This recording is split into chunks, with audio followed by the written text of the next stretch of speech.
Bumalag ang kampo ni Mike Defensor sa pagbawi ng salaysay ni Orly Goteza sa flood control scandal. Iginiit kasi ni Goteza na pinilit lang siya ni na Defensor at Senador Rodante Marcoleta. Ayon kay Goteza sina Marcoleta at Defensor ang may pakana umano ng kwentong pagde-deliver ng mali-maletang pera kay dating House Speaker Martin Romualdez. Ayaw pa nga raw sumunod dyan ni Goteza noon. Ang kaso, Lord Johnny, napilitan daw siya dahil sa takot at promise na pera. Pakinggan natin yan. Sinimulan na ni Senator Marcoleta ang basahin ang ginawa ni Mark na affidavit base sa sinabi ni former Congressman Mike na sabi niya, pare, ayusin ko ang Tagalog. Doon mismo sa harap ko, inaayos ni Senator Marcoleta ang affidavit na yun. Nag-promise ng kasa educational scholar si former Congressman Mike Defensor. Pero may iba pang pangalan na dinawit si Goteza. Kasama sa bago niyang salaysay si dating COMELEC Commissioner Rowena Guanzon. Pinakontak daw sa kanya si Guanzon para raw tumulong mag-revise ng salaysay. Pero banat ni Guanzon, sinungaling daw tong si Goteza. May isang biglang pumuntak sa akin na galing sa opisina ni Senator Marcoleta na nagsasabi, bibigyan ako ng numero ni Atty.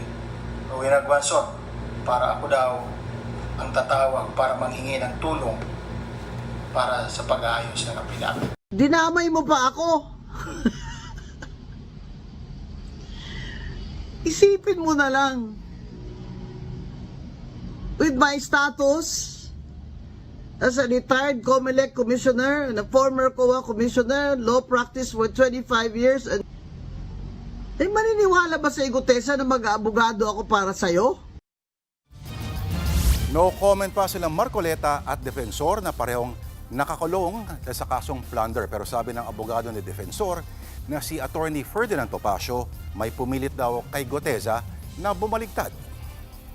This is nothing new. It does not come as a surprise. Magre-recant yung mga yan. This is part of the harassment and intimidation. This has become a pattern under the present administration. May inilabas ding picture ngayon si Attorney Levito Baligod. Siya yung abogado nung nagpakilalang 18 bagmaniko na ilan sa kanila ay bumaliktad na rin. Sa picture, kita si Goteza nakasama ang mga maleta. Sangkot daw siya sa paghahatid ng mali-maletang pera. Sabi naman ng ombudsman, hindi na bago yung mga ganyang pagbaliktad. Tinawag pa nila yung classic pressure tactic.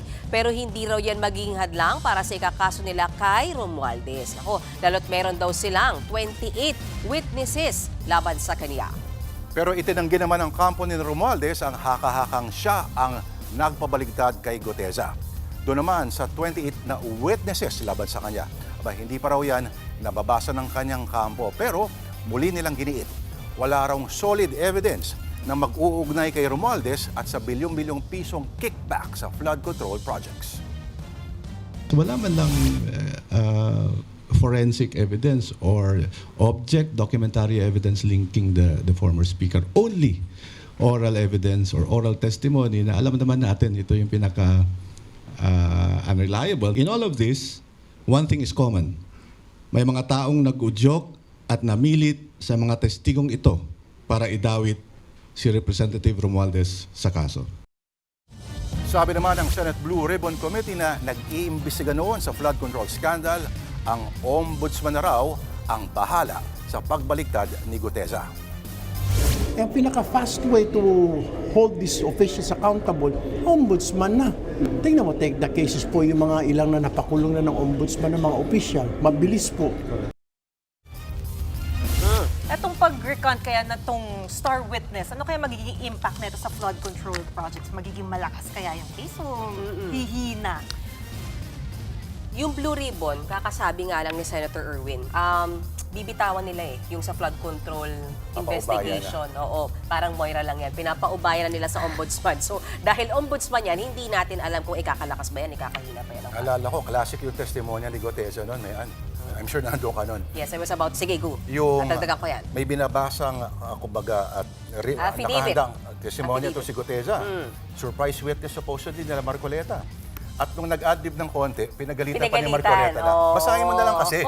Sana pala pinlay natin yon. Pero alam mo, Lord Johnny, maganda rin pag-usapan. Gaano ba kabigat? Sabi mo nga, makakahina ba, makakalakas ba? Gaano nga ba kabigat yung testimonya din talaga ni Gutesa nung kumara siya sa Blue Ribbon? Actually, siya talaga yung nag-link directly. Nung wala pa yung 18 bagman, ha? Siya talaga yung unang nag-link directly nung flood control kay dating Speaker Martin Romualdez kasi siya yung una talagang nagsabi na naghatid siya ng mali-maletang pera kay Zaldico at kay Romualdez. So kung tutusin, medyo malaki yung binitawan niyang testimonya doon. So, ay bagay din yung nirecant nga niya. Hindi naka-indicate kung magkano yung halaga na in-offer sa kanya supposedly, pero kasama daw dyan ang scholarship ng anak niya.